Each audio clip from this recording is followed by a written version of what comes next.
Hello mga boss, ayun, saan dito tayo sa may saang address na po ito guys. Ayan, so may titignan po tayo na isang unit. Nako, ang hirap po talaga pag ganito dumadayo ka sa Manila.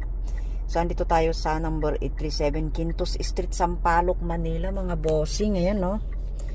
Ayan, so street po pala to, Sampaloc, Quintos Street siya. Ayan.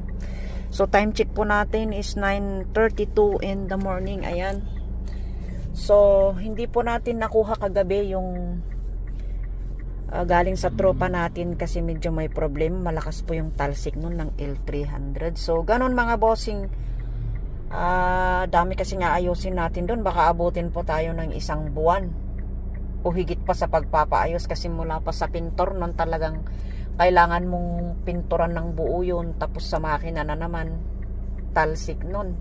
Ayan, so first start pa lang mga bossing nun is medyo ano na tayo, hindi nakakayanin sa budget kahit mababa siya. Oo, meron naman tayong kikitain, kaso nga lang medyo syempre yung pagpapaayos kasi dun po tayo natatagalan, kaya di po natin kakayanin.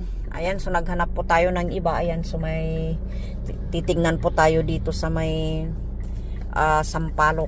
Ayan, isang Wigo. Ayan, so ayan, bumaba na po yung ating kasama. I-check natin. Ang problema nga lang mga bossing, ito is ano na naman siya, yung CR niya PSH less car po siya. Ayan, so i-check natin if ito is kompleto po yung kanyang papeles, kasi kung ito lang yung CR na ibibigay sa atin, wala yung mga galing sa ROD. Nako, sakit na naman sa ulo to mga bossing. So hirap po talaga maghanap di po ba ng unit. Grabe.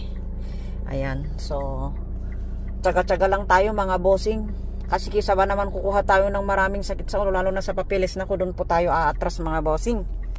Yan.